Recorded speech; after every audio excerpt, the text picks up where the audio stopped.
Hallelujah. हाँ जी, 27 से पढ़िए, पहला कुरिन्थियों 11 अध्याय की 27 आयत से।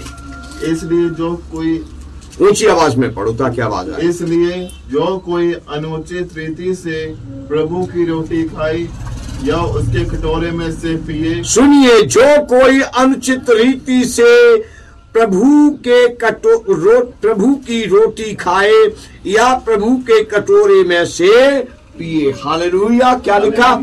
अनुचित रीति से। हालेलुया। गलत तरीके से। हालेलुया। पहला कुरिन्थियों 11 अध्याय 27 आयत में हमने पढ़ा, जो कोई गलत रीति से, अनुचित रीति से प्रभु की रोटी खाए, प्रभु के प्याले में से पिए। हाँ जी, क्या होगा? वह प्रभु की देह और लहू का अपराधी ठहरेगा। वह प्रभु की देह और प्रभु के लहू का अपराधी ठहरेगा। मेरा अपराधी नहीं होगा। हालेलुया। मेरा गुनहगार नहीं होगा, वो प्रभु की देह का गुनहगार होगा। हालेलुया। किसी भी सेवक को, आम जनता को, आम लोगों को ये देकर उन्हें प्रभु की देह, प्रभु के लहू का गुनहगार नहीं बनाना चाहिए। मैं अपने संदेश से ये राय बांटता हूँ। हालेलुया। और अपनी कलीसिया को ये कहता हूँ कि आपको भी हर जगह शामिल होकर प्रभु की देह और प्रभु के लहू का गुनहगार नहीं बनना है आपको। हालेलुया। मत बनिए आप। हालेलुया। कह दीजिए कि हम हर जगह प्रभु भोज नहीं लेते। हालेलुया। आगे पढ़िए संदीप, ऊंची आवाज में 28 आए। इसलिए मनुष्य अपने आप को जांच ले और इसी रीति से इस रोटी में से खाए और इस कटोरे में से पिए, क्योंकि जो खाते पीते समय प्रभु की देह को ना पहचाने, जो खाते समय पीते समय प्रभु की देह को ना पहचाने, हाँ जी, वह इस खाने और पीने से अपने ऊपर दंड लाता है। वह ये खाने और पीने से अपने ऊपर दंड लाता है। हालेलुया। क्योंकि मैंने कहा ये रायता नहीं है, मैंने कहा ये शरबत रूह अफ़ज़ा नहीं है कि आए हुए मेहमान को सबको परोस दो, सबको बंटवा दो। आज के दिन देखना कईयों के फेसबुक पे टोकरियों में उनको ऑर्शर्स को, वॉलंटियर्स को दे दिया जाएगा, सबको बांट दो। ये अच्छा नहीं है। हालेलुया। जो कोई खाते पीते समय नहीं पहचानेगा, नहीं जानेगा, वो दंड पाएगा, वो दंड पाएगा, वो दुख उठाएगा। प्रभु पता नहीं क्या दंड दे सकता है।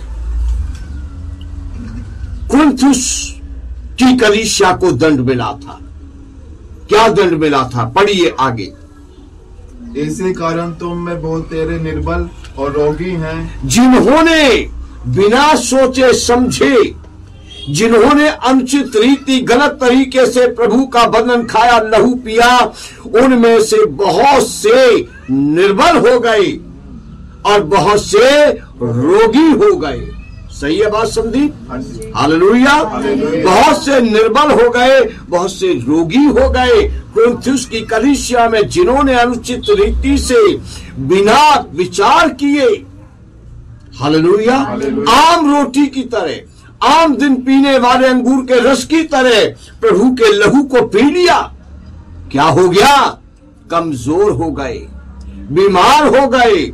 और आगे पढ़ो। और बहुत से सो भी गए।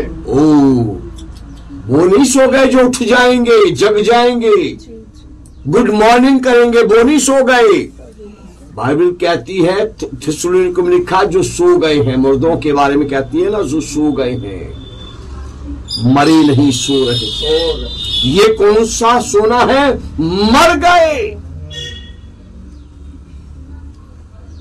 एक हफ्ते से ये बात मेरे जहन में चल रही है, क्या हो रहा है? ऐसे बढ़ते जा रहे हैं लोग, पढ़े लिखे, जो अपने नाम के साथ बिशप लगाते हैं, प्रोफेट लगाते हैं, पढ़े लिखे हैं, अच्छे कपड़े पहनते, अच्छी गाड़ियों में चलते हैं, उनके पास अच्छे लोग आकर बैठते हैं, लेकिन हेवनली विजडम नहीं है, स्वर्गीय ज्ञान नहीं है उनके पास। पवित्र आत्मा का ज्ञान नहीं है।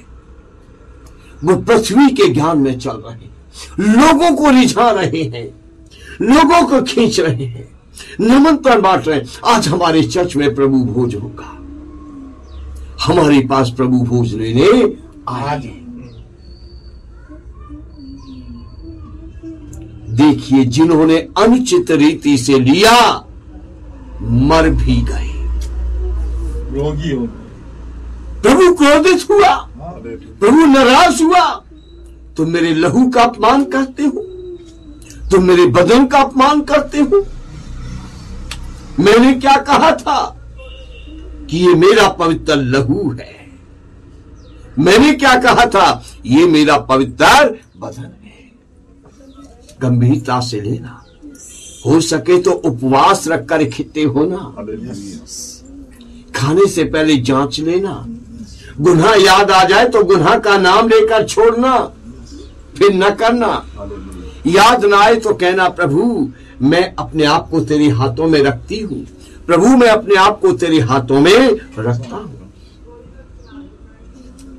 यीशु जी ने चुने हुओं को लिया, ऐसे ही हर एक पासवान को प्रभु भोज में उन्हीं को लेना चाहिए जिन्होंने तौबा किया और बपतिस्मा लिया है। हालेलुया। सबको प्रसाद के रूप में नहीं बांटना चाहिए, सबको लंगर की रोटी के रूप में नहीं बांटना चाहिए कि बाल्टी भर के भुने हुए आलू की तरकारी दे दी और टोकरी में भरकर रोटी दे दी, लो भीड़ में बांट दो। हालेलुया। प्रभु को क्रोध मत दिलाओ। शैतान मारेगा, हमें यीशु मसीह छुड़ा देगा। मनुष्य मारेगा, हमें यीशु मसीह छुड़ा देगा। बीमारियां मारेंगी, हमें यीशु मसीह छुड़ा देगा। लेकिन उसके बदन, उसके लहू का ठट्टा करने वालों को जब यीशु मसीह मारेगा तो कौन छुड़ाएगा? किसके नाम से मंत्र पढ़ोगे? किसके नाम से दुआ करोगे कि बचाए जाओ? हालेलुया। ये बहुत गंभीर विषय बेटे समझिए। हर जगह प्रभु भोज नहीं देगा, हर एक को प्रभु भोज नहीं देगा। भूलना नहीं प्रभु भोज वाले दिन कि ये पवित्र बदन है, ये पवित्र लहू है। यीशु जो दाखलता है, उसने दाख रस हमें अपने लहू के रूप में दिया, चुने हुए 12 प्रेरितों को दिया। स्पष्ट लिखा है वो 12 के साथ था, वो प्रेरितों के साथ था। स्पष्ट लिखा है उसने बपतिस्मा दिया, वो बपतिस्मा देता था। हालेलुया। मैंने आयतें आपको बताई है। अगर आप किसी को हवाला देते हो नहीं मानता तो आप उसे आयतें पढ़वाइए, आगे प्रभु उसका न्याय करेगा। हालेलुया।